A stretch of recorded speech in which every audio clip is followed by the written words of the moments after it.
तो सबसे पहले इस बैच का नाम रखते थे क्या? टांगा बैच। हम लोग तैयारी किसलिए कर रहे हैं 2000 और हम लोग का ड्रीम 400 प्लस होना चाहिए। ड्रीम कितना होना चाहिए? 400 प्लस। चलो आपको इधर ध्यान देना, हल्ला बीच में करेगा तो बहुत मार है, इसलिए ध्यान देना। पहला क्वेश्चन क्या है समझना कि निम्नलिखित में कौन लेंस की क्षमता, सुनो पहले ध्यान से, लेंस की क्षमता। तो सबसे पहले बता दें तुमको हम कि जो लेंस होता है वो दो प्रकार के होता है। लेंस कितने प्रकार के होते हैं? दो प्रकार के। पहला लेंस का नाम क्या है? पहला होता है अवतल लेंस। कौन सा लेंस? अवतल लेंस। और दूसरा लेंस होता है उत्तल लेंस। कौन सा लेंस? तो लेंस कितने प्रकार के? दो। इस प्रकार से है ना, बीच में पूछ कर तो कौन सा लेंस? अवतल। और बीच में फूलल तो कौन सा लेंस? उत्तल। ठीक है, लेंस कितने प्रकार के? पहला अवतल, दूसरा उत्तल। अब हर एक चीज की क्षमता मापी जाती है। जैसे हम लोग को अपना लंबाई कितना पेगे फीट में, मीटर में, समझ रहा, सेंटीमीटर जो ही मापे, उसी प्रकार दूध को किसमें मापे? लीटर में। और हर एक चीज को मापने का एक इकाई होता है। तो लेंस को किसमें मापा जाता है? तो लेंस की क्षमता का जो मात्रक क्या है? तो डायऑप्टर, वाट, अर्ग या जूल। जैसे क्या होगा? लेंस की क्षमता का एसआई मात्रक क्या है? डायऑप्टर। क्या है? डायऑप्टर है। उसी प्रकार लेंस का आंसर क्या हो जाएगा? डायऑप्टर। आगे अगर बात करें वाट, वाट किसका मात्रक होता है? तो शक्ति का। इसका शक्ति का एसआई मात्रक क्या होता है? वाट होता है। क्या होता है? शक्ति का एसआई मात्रक वाट होता है। और कार्य का एसआई मात्रक क्या होता है? कार्य का एसआई मात्रक जूल होता है। ठीक, अब बात समझ में आया? शक्ति का एसआई मात्रक वाट, कार्य का एसआई मात्रक जूल। लेकिन ये सब 10वां में नहीं पूछा, ये सब 9वां का टॉपिक है। ठीक, चलो, तो लेंस की क्षमता का एसआई मात्रक क्या हो जाएगा? डायऑप्टर। इसे किसे दिखाते हैं? किसे दिखाते हैं? डी से। किसे? डी से।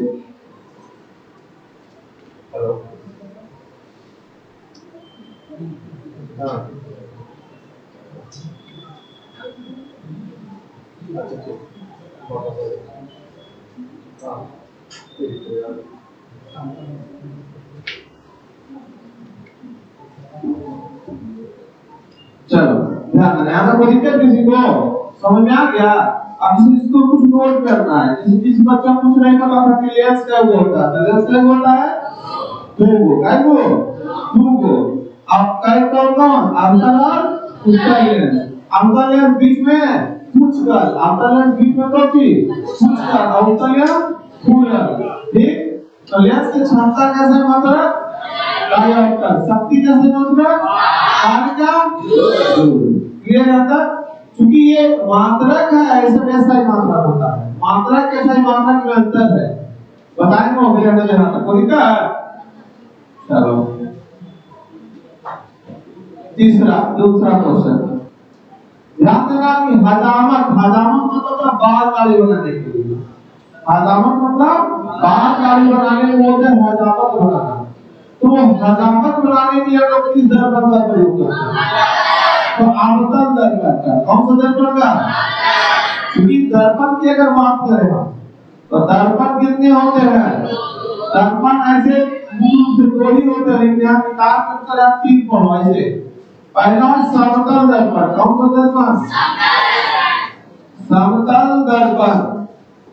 दूसरा कौन सा दर्पण? अवतल दर्पण। कौन सा दर्पण? और तीसरा तीसरा उत्तल दर्पण। मुख्य रूप से दर्पण कितने प्रकार के? 3 प्रकार के, समतल दर्पण, अवतल दर्पण और उत्तल दर्पण। समतल दर्पण में किसी वस्तु का बराबर प्रतिबिंब बनता है। कैसा बनता है?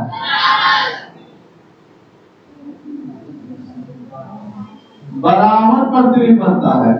अवतल में बड़ा, छोटा और बराबर तीनों बनता है। ठीक। उत्तल में केवल क्या? केवल छोटा बनता है। केवल दर्पण कितने प्रकार के मुख्य रूप से? 3, समतल, अवतल, उत्तल। अवतल में केवल क्या है? समतल में केवल कैसा प्रतिबिंब है? बराबर। बराबर मतलब कि जितना बड़ा भाग है उतने बड़ा प्रतिबिंब बनेगा, छोटा नहीं बड़ा। अगर 5 सेंटीमीटर का वस्तु को है, समतल दर्पण में कितना बड़ा बनेगा वो? कितना? 5 सेंटीमीटर।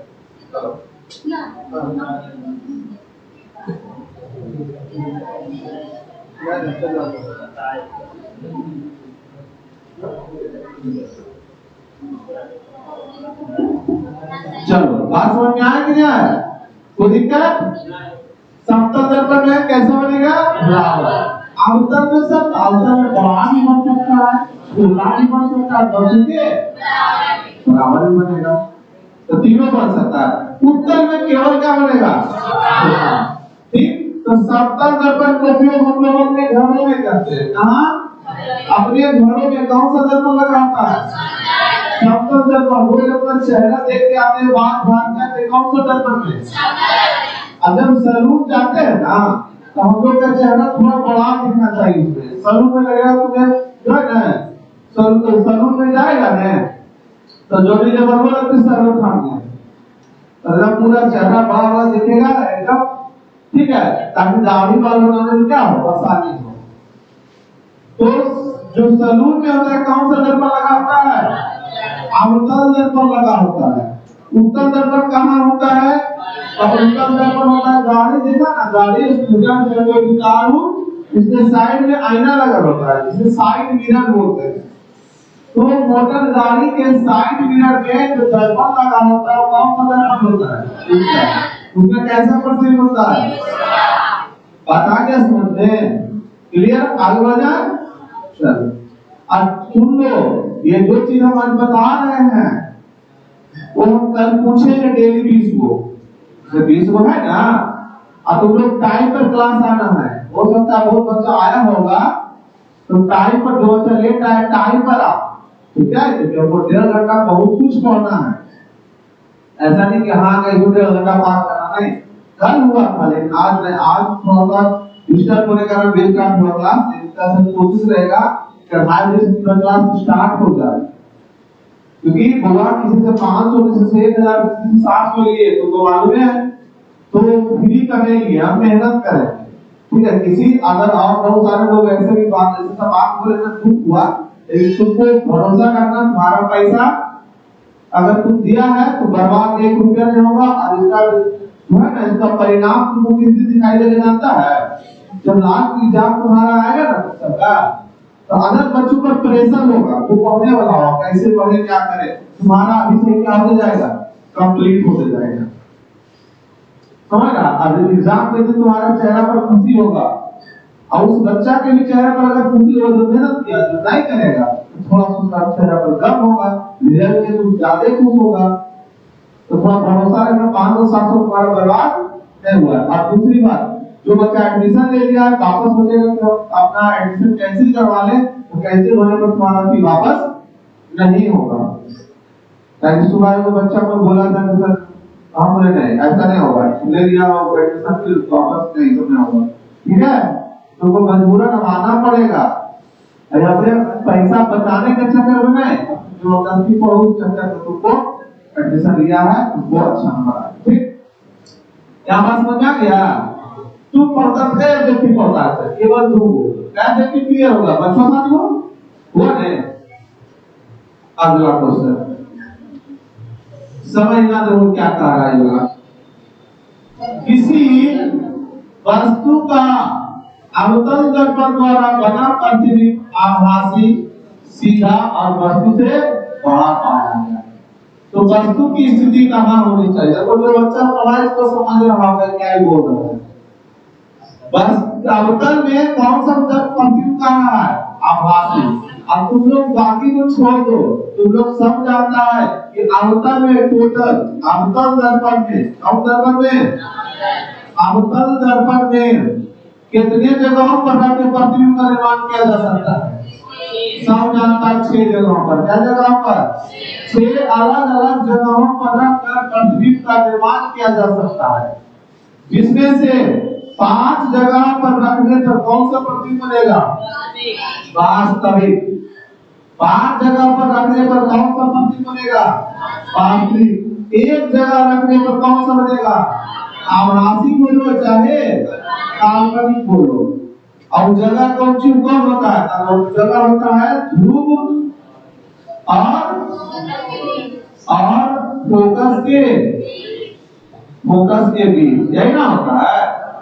ध्रुव और फोकस के बीच। सब जानता है कि नहीं जानता है? अवतल दर्पण में कितने जगहों पर वस्तुओं को रखकर किरण आरेख खींचा जा सकता है? 100।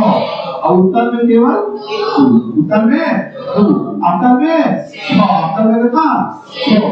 5 जगह पर वास्तविक प्रतिबिंब होता है, 1 जगह पर। अब जगह कौन है? काल्पनिक बोला तो ध्रुव और फोकस के। ध्रुव फोकस की होता है। देखो ये मान लीजिए अवतल दर्पण है, कौन सा दर्पण है? अब अंतर है पूरा। तो ये होता बीचों बीच में दर्पण का माध्यम को ध्रुव, यहाँ पर होता वक्रता केंद्र। अब इसमें होता फोकस। यहाँ पर वस्तु को रखेंगे तो प्रतिबिंब की बनेगा? आभासी बनेगा। और आभासी बनेगा तो काल्पनिक बनेगा। काल्पनिक होता दर्पण के पीछे की आगे?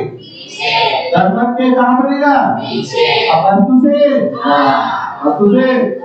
अवतल की होगा नहीं, मुख्य फोकस और वक्ता के रे वक्ता के पर दर्पण के ध्रुव फोकस के। Option number clear? Option number D. बताओ अवतल दर्पण में क्या जगहों पर किरण आरेख को खींचा जा सकता है? अब उत्तल में अवतल वास्तविक क्या जगह पर? काल्पनिक। उत्तल में क्या जगह? काल्पनिक। दूसरे जगह पर उत्तल में वास्तविक प्रतिबिंब बने दर्शाता है नहीं बनता है।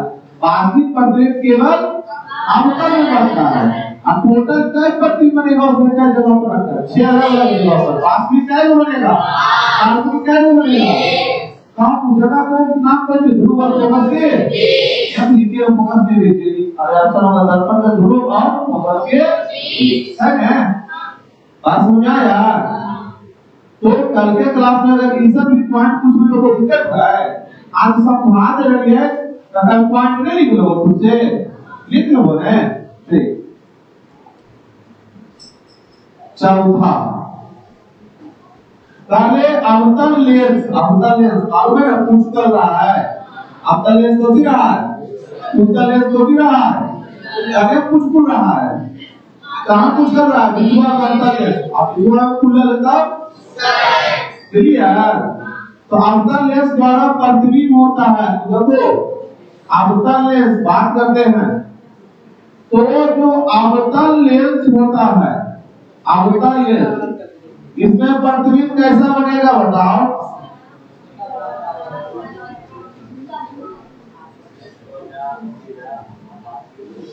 एक उत्तल लेंस है, उत्तल लेंस में प्रतिबिंब कैसा बनता है?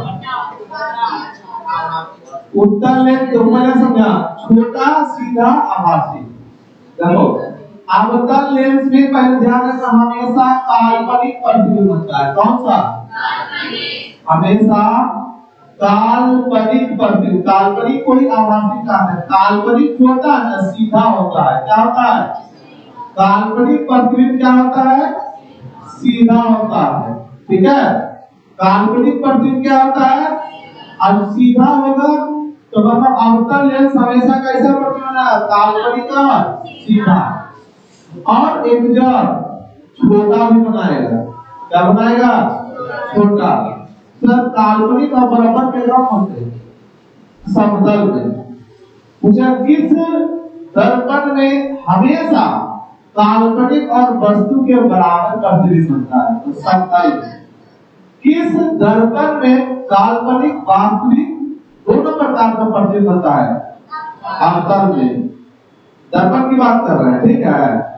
हाँ, तो जो अवतल लेंस होता है इसमें काल्पनिक प्रतिबिंब बनता है, सीधा बनता है और छोटा बनता है।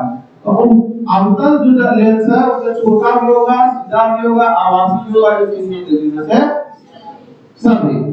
सर अवतल उत्तल लेंस में कैसा प्रतिबिंब? उत्तल लेंस में हुआ वास्तविक काल्पनिक दोनों, छोटा बड़ा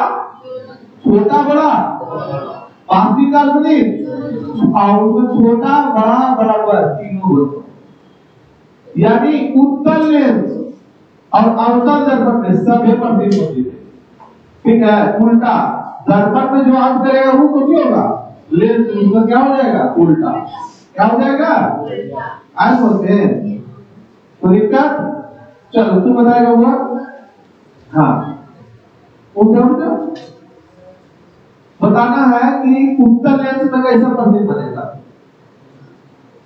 वास्तविक काल को प्रतिबिंब दे प्रकार के दो वास्तविक तो वास्तविक बनेगा और काल्पनिक। देखो ध्यान रखना, उत्तल लेंस में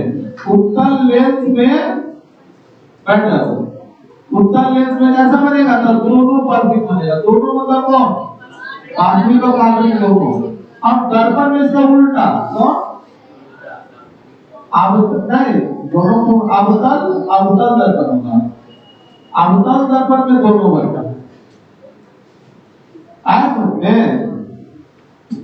थोड़ा सा कंफ्यूजन होगा जो बच्चा नहीं पढ़ा है फिजिक्स को अभी, ठीक है, लेकिन जिसका पढ़ा वो कंफ्यूजन नहीं होगा। घबराना नहीं है, जब चैप्टर भी स्टार्ट करेंगे, ठीक है। अब ये चल रहा ऑब्जेक्टिव, ये सारा जो भी ऑब्जेक्टिव है सब होगा पूछा हुआ प्रश्न है, बिना पूछा हुआ देख लेना और घर में देख के जाना। 2024 में पूछा है तो इसका आंसर क्या हो जाएगा? डी। अब सब जो अगला क्वेश्चन क्या है? फोकस दूरी कितना है? 20 सेंटीमीटर। फोकस दूरी को एफ से 20 सेंटीमीटर। कौन से एफ? छोटी एफ से। बड़ी एफ का मतलब खाली फोकस, और छोटी एफ का मतलब आर का मतलब वक्रता त्रिज्या, ठीक है। और सी का मतलब वक्रता केंद्र। अब पी का मतलब दूर, डी का मतलब ठीक है। ठीक है, हल्का है। फोकस दूरी कितना सेंटीमीटर? 20। अवतल दर्पण की वक्रता त्रिज्या क्या होगी? देखो यहाँ अवतल दर्पण है तो पहले फोकस क्या करना होगा? अवतल में कि उत्तल में? उत्तल का फोकस वाला होता, अवतल का कौन सी होता? एक सेकंड यहाँ पर देखो, समझो ध्यान से। यहाँ पर फोकस दूरी कितना दे रहे हैं? 20। अब वक्रता त्रिज्या को समझो, वक्रता त्रिज्या मतलब कौन सी? r। तो r बराबर कौन सी होगा? 2f। क्या होगा? 2f। जो वक्रता त्रिज्या होगा है फोकस दूरी के कौन सी होगा? दुगुना होगा। फोकस दूरी की वक्रता त्रिज्या फोकस दूरी का क्या होता है? तो r बराबर क्या हो जाएगा? 2 गुना f का मान कितना है? अब 20 दूरी कितना होगा? तो r बराबर क्या होगा? 40 सेंटीमीटर। ऑप्शन नंबर कौन? Option number C. कब पूछा गया? 2024 के फर्स्ट शिफ्ट में सेट नंबर 1, ठीक है। यह जो है अधिकतम मतलब महत्तम जो मान कितना हो सकता है? 1 हो सकता है, ठीक। ये भी क्या होगा? तो कितना हो जाएगा तुम्हारा? 1.1/2। तो ध्यान रखना है उत्तल दर्पण का आवर्धन का महत्तम मान कितना होता है? 1/2। वैसे भी काटे का ध्यान कितना बनेगा? 1/2 बनेगा, ठीक है। लेकिन अभी यहाँ कोई लौकिक खास नहीं लगा, पहला चीज समझ लेता हूँ, समझा? इसलिए ध्यान रखना उत्तल दर्पण के आवर्धन का महत्तम मान कितना होता है? 1/2। आंख, नाक, कान, गला, इसे जांच करने के लिए अवतल, क्योंकि अवतल दर्पण में किसी वस्तु का क्या बनता है, बड़ा बनता है। ठीक है, क्योंकि इसीलिए में इसका जांच किया जाता है। अवतल दर्पण डॉक्टर क्या करता है, यहाँ पर अवतल दर्पण लगाता है, पहला नहीं पहले। ठीक है, आप यहाँ पर एक बॉल लटका रहता है, अब तुमको जाएगा बेटा आ करो, ऐसे रखेगा ना, अवतल दर्पण से प्रकाश निकलता तुम्हारे कहाँ जाएगा, मुंह में जाएगा, दांत में जाएगा और उसको देखेगा। तो ध्यान रखना, आंख नाक कान गला आदि को जांच करने चिकित्सक और डॉक्टर को कहा जाता है। ठीक है, कौन सा दर्पण का प्रयोग करता है, अवतल दर्पण का। दर्पण कई प्रकार के, तीन को कौन कौन, अवतल, उत्तल और समतल। इस दर्पण में प्रति वस्तु के बराबर बनता है, कौन, अवतल, छोटा छोटा उत्तल में बोलेगा और अवतल में। इस दर्पण में केवल किसी वस्तु का छोटा प्रतीक होता है, उत्तल। लेंस कितने होते हैं, अवतल, इसको कुछ करता अवतल, अब इसको फूल करता उत्तल। ये कौन सा लेंस, क्लियर। प्रतिबिंब कई प्रकार के, वास्तविक और वास्तविक और वास्तविक प्रतिबिंब दर्पण के कहाँ होता है, आगे, है ना, काल्पनिक पीछे। वास्तविक प्रतिबिंब दर्पण के काल्पनिक पीछे। अब बताना आगे, अवतल दर्पण में कई जगह पर रख के वस्तु का किनारा खींचा जा सकता है, कई जगह पर। वास्तविक प्रतिबिंब कई जगह, काल्पनिक, क्लियर। आगे आ जाएंगे, ठीक है। फोकस दूरी कितना है, 10 सेंटीमीटर। फोकस दूरी कितना है, 10 सेंटीमीटर है। तो क्या बराबर की हुआ, 10 सेंटीमीटर। फोकस दूरी को छोटी अक्षर से दिखाते हैं, ठीक है। क्योंकि दो चीज ध्यान है, अवतल, अवतल दर्पण और होता है उत्तल दर्पण। तो अवतल दर्पण जब फोकस दूरी को प्लस की माइनस, और उत्तल का, तो अवतल दर्पण का जो फोकस दूरी होगा ना हुआ माइनस में, उत्तल का क्या होता है, प्लस में। यहाँ पर चाहो तो माइनस भी लगा सकता है, ठीक है। कह रहा है कि फोकस दूरी 10 सेंटीमीटर अवतल दर्पण द्वारा उत्पन्न आवर्धक धनात्मक होगा यदि वस्तु दूरी का मात्रा है ना, बड़ा जी क्वेश्चन पूछ दिया नहीं, समझ से परे है। अब करें तो क्या करें सब, ऐसा ऐसा क्वेश्चन कब हो सकता है, 2024 के सेकंड शिफ्ट में, सेकंड में अब सेट नंबर 1 ऐसा पूछ दे तो तब पढ़ा नहीं तो बात लेकिन जब यहाँ पढ़ रहा तो बना देगा, देखो कैसे की बनाना है, कैसे डील करना है। डील करने का तरीका क्या है, अवतल दर्पण है होगा, एक अवतल दर्पण होगा। बाहर रख देवे कौन सा दर्पण, अंदर रख देवे तो क्लियर। ये कौन सी वाला दर्पण के, ये वाला ध्रुव, आई वाला फोकस, ये वाला वक्रता। फोकस दूरी कितना, यहाँ से 10 कितना है, हेलो समझ में आता, ठीक है। अब सुनो, फोकस दूरी 10 सेंटीमीटर के अवतल दर्पण, ठीक है। बड़ा आवर्धन, आवर्धन मतलब एम क्या होगा, धनात्मक होगा, यह धनात्मक सब होता है। सुनो, तो वस्तु को यहाँ पर दूरी, यहाँ वस्तु दूरी की बात किया, वस्तु दूरी m बराबर 2 फॉर्मूला है तो h बेस बेटा s एगार होता है बराबर माइनस dy होता है। सुनो, वो अभिक्रिय करके का आवर्धन क्या होना चाहिए, धनात्मक। तो ये फार्मूला सही मतलब नहीं, फार्मूला मतलब क्या होता है, जब ऊंचाई की बात होता है यहाँ बात की वस्तु दूरी, अभी मतलब कुछ होगा प्रतिबिंब दूरी, यू मतलब वस्तु दूरी हमेशा कुछ होगा माइनस में। पढ़ा है नहीं, पढ़ा तो ध्यान रखना, वस्तु दूरी चाहे कौन लेंस रहे चाहे कौन दर्पण में हमेशा कुछ होता है माइनस में। तो बताओ कि माइनस में है, क्या चीज में है, तो ऑटोमेटिक माइनस में है, यहाँ पर नहीं है, मतलब टूटल है, कुछ भी है, ये माइनस में है, और ऊपर माइनस मौजूद है, धनात्मक हो जाए। धनात्मक होने लगी तो निगेटिव हमेशा होता है, ई तो ठीक होना चाहिए पॉजिटिव, क्योंकि अगर ये निगेटिव रहा तो नेगेटिव पॉजिटिव और पॉजिटिव नेगेटिव, तो ई कौन सी है प्रतिबिंब दूरी कौन सी होना चाहिए, धनात्मक होना चाहिए।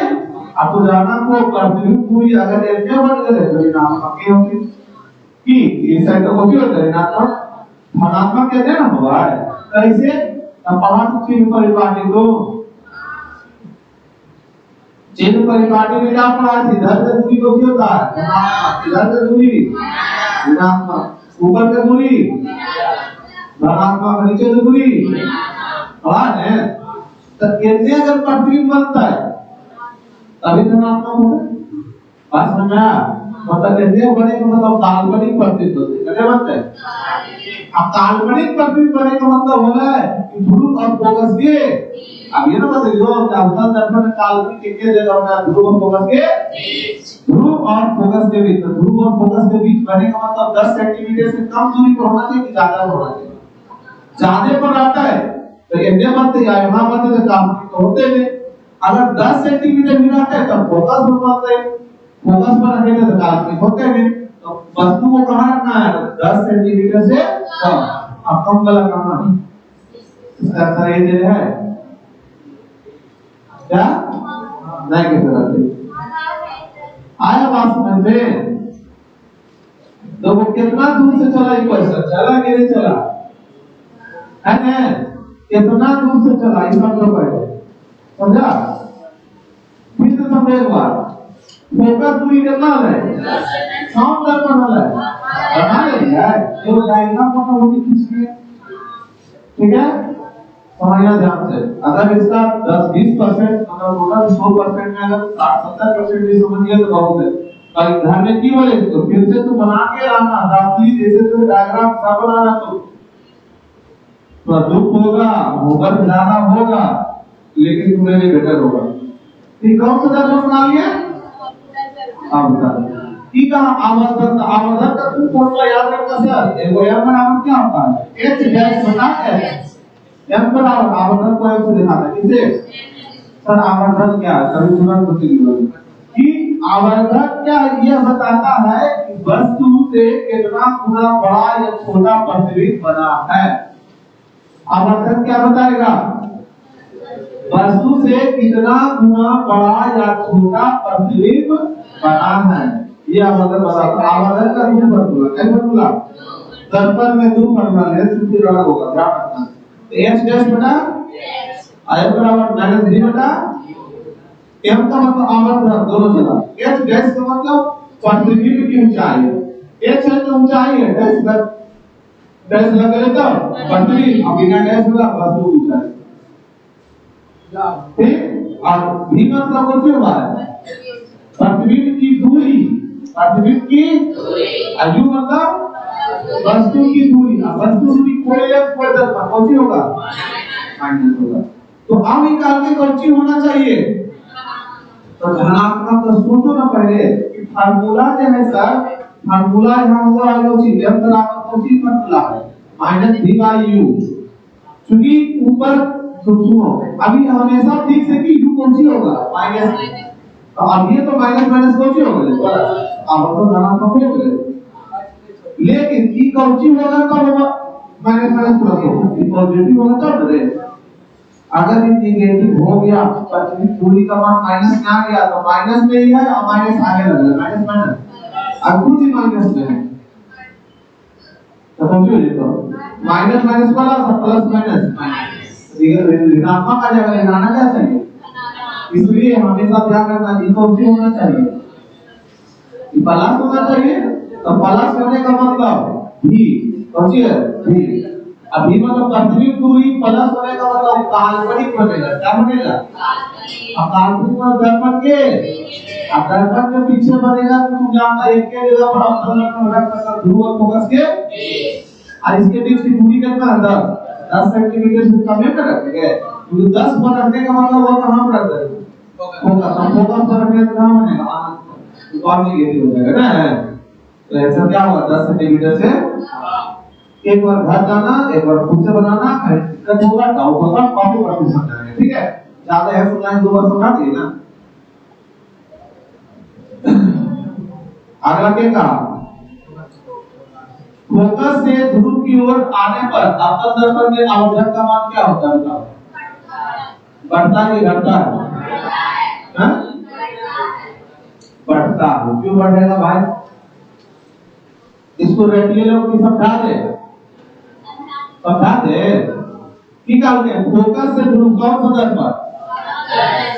सुनो, आपतन दर्पण बनाने के डायग्राम मोटा मोटी आएगा कि कौन सी है दर्पण का ध्रुव, कि कौन सी है फोकस, कि कौन सी है बढ़ता है। कौन सी कहते हैं फोकस से ध्रुव की ओर आए, फोकस से ध्रुव की ओर आने पर आपतन दर्पण में आवर्धन का मान क्या होगा? नहीं, आपतन क्या होगा? फोकस से कहां जाएगा? इसको बोला था याद है, तो फिर लंबा लिफा हो जाएगा, याद रखना, ठीक है। इसको याद रखो, फोकस से जब ध्रुव की ओर जाएंगे तो आपतन दर्पण में आवर्धन का मान क्या होगा? बढ़ता। 9 नंबर, अच्छा 10 है, ध्यान रखना, ठीक है। एक अवतल दर्पण के प्रधान अक्ष पर चलती चींटी का प्रतिबिंब सीधा है। अच्छा सोचो, कोई लोग अवतल दर्पण है, अपन प्रतिबिंब सीधा बन रहा है, तो चींटी कहां चल रहे हो? ध्रुव और फोकस के क्या बात समझ आ रहा है? क्योंकि अवतल दर्पण में काल्पनिक बना एक ही जगह, ध्रुव और फोकस के बस स्वरूप जाते हैं, कौन सा दर्पण लगा होता है? तो हम अपने चेहरा कहां रखते हैं? ध्रुव और फोकस के, अगर हम सीधा दिखाई दे। अगर हम लोग का चेहरा अगर मान लो ध्रुव और फोकस के बीच में तो वहां से परे रखते हैं, आगे पीछे बोधा रखते हैं, हम लोग उल्टा दिखेगा, ऐसे है तो चेहरा ऐसे उल्टा दिखेगा, तो नाक कैसे बनाएगा बाल? समझ रहा है? तो अगर पूछा जाएगा ठीक है स्वरूप में कौन सा दर्पण लगा होता है, तो नॉर्मल सब जानता है, इसको थोड़ा ट्विस्ट करके कोई पूछ देगा कि अपना चेहरा कहां रखते हैं, तो बोला ध्रुव और फोकस के। अब चींटी चल रहा है कौन दर्पण के ऊपर? प्रधान पर, पर प्रधान की होगा तो समझाना कोई कौन सा दर्पण है? अब तक आई कौन अच्छा है? प्रधान अक्ष या मुख्य अक्ष, आई ध्रुव, आई फोकस, आई वक्रता, क्लियर? अगर चींटी चल रहा है, चींटी प्रतिबिंब कैसा बना? सीधा, सीधा बोले मतलब ये तो चींटी होगा, ये तो चींटी है, चींटी है मान लो, ठीक है।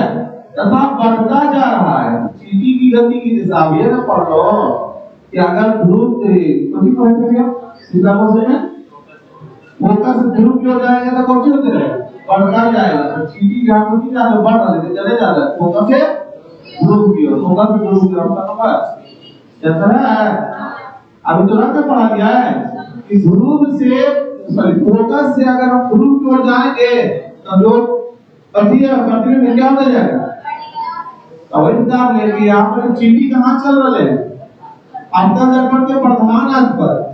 अब कैसा प्रतिबिंब बन रहा है? सीधा, सीधा बन रहा है, एकदम मतलब इतने दूर में चलने सके तो सीधा बनता है, जहाँ एकता से इतने एरिया है तो कैसे प्रतिबिंब बनता है? उल्टा, उल्टा मतलब वास्तविक, ठीक है। कैसे प्रतिबिंब बनता है? अपन वाले सीधा, एक मतलब कहाँ होता है? फोकस और ध्रुव के, फोकस और ध्रुव के बीच में, फोकस और ध्रुव के ठीक, यहाँ तक तो समझ गए। फिर करके बढ़ता जा रहा है, बढ़ाएगा जब फोकस से ध्रुव की ओर जा रहा है, ऐसा भी फोकस और ध्रुव की, ठीक है ना? याद रहे, समझ गए ना? अब बताओ, अगर तुम क्वेश्चन को अगर बिना बताए हम टेस्ट में डाल दो तो बच्चा अंदाजे से मानते हैं, सही नहीं मानते, लेकिन आप थोड़ा कुछ ज्ञान जानते रहे, कुछ तो समझ आ रहे हो।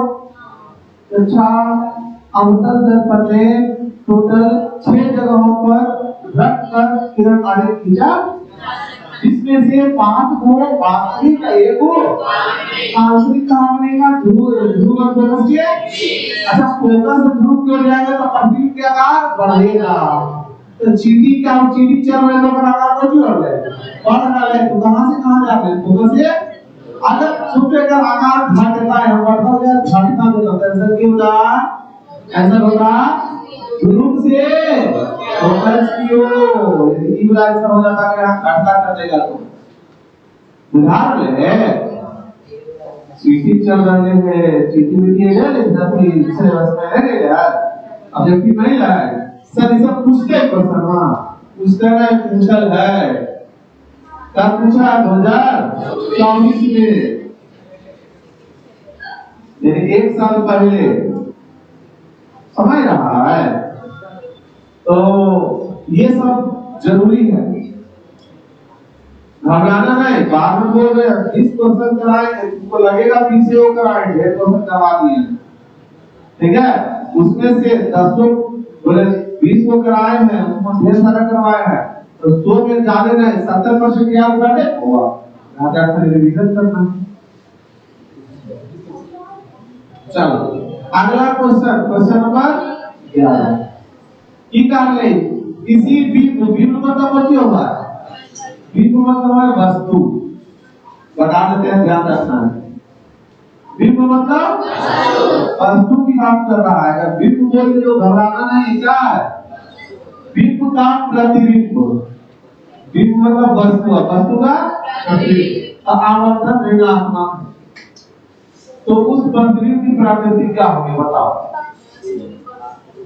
आंसर बताओ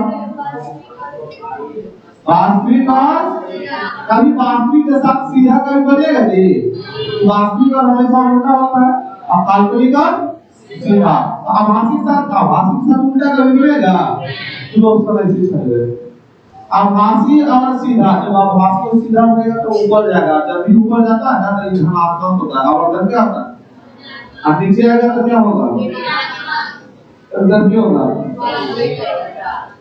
आज मैं हमेशा ध्यान रखना वस्तु में प्रतिबिंब बनता है अगर वास्तविक बना तो उल्टा बनेगा काल्पनिक बना तो सीधा ठीक है वास्तविक और सीधा रहा तो ठीक है काल्पनिक वास्तविक और उल्टा रहा तो ठीक है काल्पनिक और सीधा रहा तो ठीक है लेकिन कभी नहीं जब वास्तविक के साथ सीधा ऐसे कैसे यह संभव है ठीक असंभव है पता नहीं इसने चढ़ के तुमको पहले अभी तो लोग आंसर था तो की बताएं ऋणात्मक रहेगा वास्तविक लोग मानेंगे उल्टा में और धनात्मक रहेगा तो वास्तविक सीधा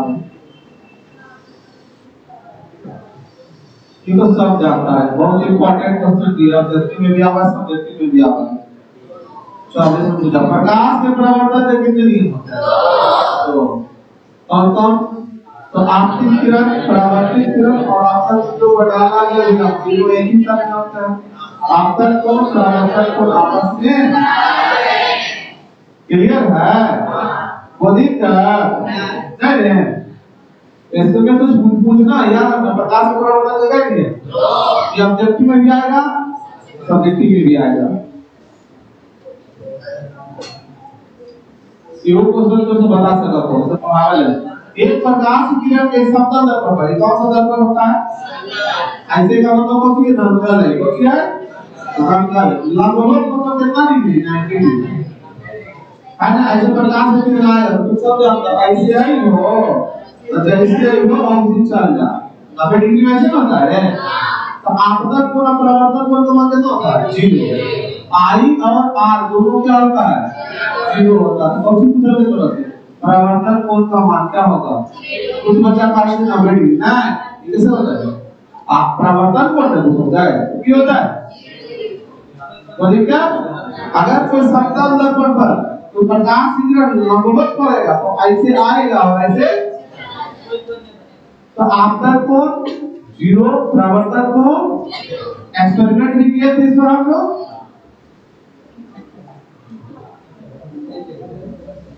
अभी कंफ्यूजन वाला चीज है तो उसमें अभी सारे सुनो ना वायु में सुनो अभी सारे तो समझता है फैलाना कि एक बिंदु पर मिलना एक बिंदु पर मिलने को बोलते अभी सारे अब फैलने को बोलते अब सारे युवा अभी सारे और तो फैलता है अवतल से लेंस में दर्पण में लेंस मात्र फैलता है एक बिंदु से मिलता है उठता है। मैग्नीफाइंग ग्लास देखा है, ऐसे करके धूप रखता है एक बिंदु पर मिलाता है, ये कौन सा लेंस होता है? उसका लेंस। वही तो कहा है अभी सारी लेंस कौन होगा? अब उल्टा लेंस होगा और कुछ कांच का उत्तर लेंस। अगर यहाँ वायु में आप सारी लेंस पूछता तब कांच का, लेकिन क्वेश्चन में पढ़ा वगैरह दिमाग खराब हो जाता। ये कुछ पूछ रहे वायु में अभी सारी लेंस से नहीं समझ में तो बात आपने पढ़ रखा आवाज नहीं समझते कैसे एग्जाम में पकड़ना। पहला तो समझ लो कि जो चीज हम पढ़ रहे हैं अगर डायरेक्ट भी सब क्वेश्चन बना जाएगा एग्जाम में, आप करेक्ट कोर्स नहीं ज्वाइन करेगा तो आप उधार से अच्छा समझ लीजिए। अरे अब किया नहीं समझ आ रहा है कैसे क्वेश्चन को कैसे पढ़ना है समझो। एक दिन अगर हम सोचो कि अगर 50-60-70 दिन ऐसे पढ़ लेंगे तो सब कुछ मचोड़ना पूरी मचोड़ना है, पूरी मचोड़ना सीखना है। हाँ ये देखो अवतल दर्पण का पिछला आधा भाग टूट जाएगा तो पता क्या होगा। ठीक है, इसको याद रखना है। इसको याद रखना आपको तरीका से कम तीव्र बनेगा। क्या बनेगा? कम तीव्र बनेगा। हालांकि हमको लगता है ये बुक में दिया मिस्टेक हमको लगता है, लेकिन इस पर रिसर्च करेंगे, इसको रटना भी नहीं है, इसको थोड़ा सा मार्क कर देना। क्या कर देना? मार्क कर देना। हम कंफर्म करेंगे तब रट लेना। अभी हमको भी नहीं पता है कम तीव्र को मतलब बोले भाई कम तीव्र मतलब क्यों है, हम नहीं समझे होंगे, झूठ नहीं बोलो लेकिन हम नहीं समझे तो पूरी हमने मंजूर कर ली।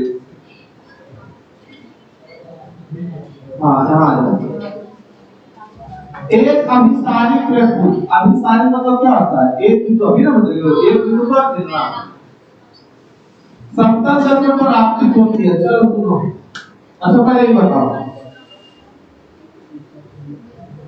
एक किरण पुंज कैसा है? अभिसारी क्या अभिसारी? यहाँ के एक बिंदु पर क्या हो जाएगा आगे? तो अगर मान लो यहाँ समतल दर्पण कर देगा तो समतल दर्पण में क्या जानता है जितना डिग्री घुमा का तब डिग्री घुमा वापस आइडिया अभिसारी गले को चीज आइडिया अभिसारी गले भी आंसर क्यों होता है? अभिसारी आएगा तो अभिसारी, अभिसारी आएगा तो अभिसारी। अभिसारी किरण को समतल दर्पण पर आपके लिए परावर्तित किरण को क्या होगा? हालांकि एंगल के अनुसार देखा जाए तो इक्वल होगा। यहाँ से आया ठीक है, यहाँ से फिर क्यों रहा है? फैल रहा है तो इधर जा रहा है। अगर ऐसे देखे तो होना क्या चाहिए? अपसारी होना क्या चाहिए? अपसारी। लेकिन अगर एनए से देखिए, अगर हम प्रिंसिपल की एंगल लगा दे तो क्या हो जाएगा? अपसारी। ठीक है, तो हमको लगता है बुक में गलत होगा। देखो अगर आया दोनों अभिसारी किरण, अभिसारी में क्या होगा? दोनों किरण धीरे धीरे आके सट जाएगा। क्या हो जाएगा? सट जाएगा। ठीक है, तो अब आया दोनों और दर्पण पे टकराया है, तो दर्पण को समतल दर्पण में टकराया तो जाना देखा नहीं जुड़ना का नहीं जुड़ना का वापस चला जाता। ठीक है, तो फिर वापस कि यहाँ क्या हुआ? एक बिंदु पर मिल रहा है तो अभिसारी है, एक बिंदु से निकल कर क्या हो रहा है? फैल रहा। तो फैलने को क्या बोलते हैं? अपसारी। तो आंसर ये होना चाहिए इसका। किताब में मिस्टेक हम लोग कर दिया हुआ। हां सर बोलो। समतल दर्पण में जितना डिग्री बना के इधर उतने डिग्री बना के वापस लौट देते हैं। अगर 45 डिग्री आफ्टर कोण बना के लेते हैं तो परावर्तक को 45 डिग्री बना के लेके चल देते हैं। पहले है जितना डिग्री ऐसे बना के उतने डिग्री बना के चल देते हैं। अब कभी से पढ़ना तो फेल कर देते समझ लो। जैसे आएगा वैसे चल जाएगा। अगर 0 डिग्री बना के आएगा आफ्टर होगा तो 0 डिग्री बना के परावर्तक समझा। चलो आगे इसका आंसर क्या करना है? ये आंसर लेना। ठीक है, समतल दर्पण द्वारा बना प्रतिबिंब जब ये प्रतिबिंब तो देखिए साल का ये आसान है। वो क्या पूछा था देखो गौर करो 2022 में 6 में 15 में 2006 में मान लो देखो समतल दर्पण का आवर्धन क्या होता है? एक समतल दर्पण का आवर्धन तो वस्तु की दूरी प्रतिबिंब की दूरी दोनों बराबर होगा तो आवर्धन कितना होता है? कुछ भी है, वस्तु 10 मीटर प्रतिबिंब 10 मीटर 10 10 का आवर्धन कितना है? ऐसा एक जगह है पता है? समतल दर्पण का आवर्धन 1 होता है, प्लस में माइनस में है। निकाल के अगला, किसी दर्पण की फोकस दूरी चिन्ह परिपाटी के अनुसार ऋणात्मक और ऋणात्मक किधर होगा? अभी ना सर जीरो अवतल के कौन सी होता है? अवतल के ऋणात्मक और उत्तल के बात करें तो समतल से फोकस से होगा। समतल से फोकस दूरी क्या होगा? अनंत माना जाए नहीं, समतल दर्पण की फोकस दूरी और वक्रता दूरी क्या मानी जाती है? अनंत मानी जाती है। फिर अगला लास्ट आपका 20 नंबर निकाल कर अवतल दर्पण में आवर्तित मतलब की होती है करा दिया। आवर्तित मतलब बड़ा, आवर्तित मतलब आवर्तित काल्पनिक प्रतिबिंब बनाने के लिए वस्तुओं का रखा जाता है। सुनो पहले, अवतल है, अवतल के 6 को बना है, ओकरा में एक के काल्पनिक के बना सब रखा लोग कहां रखते हैं क्या बता? चलो आंसर आता क्या होगा? होता तो ग्रुप के नहीं 3% पता है वाली रिपीट मिल जाए, बार-बार रिपीट होने क्या हो गया? तो टोटल आज हमारी 20 सब्जेक्ट डिस्कशन हो गया कंप्लीट।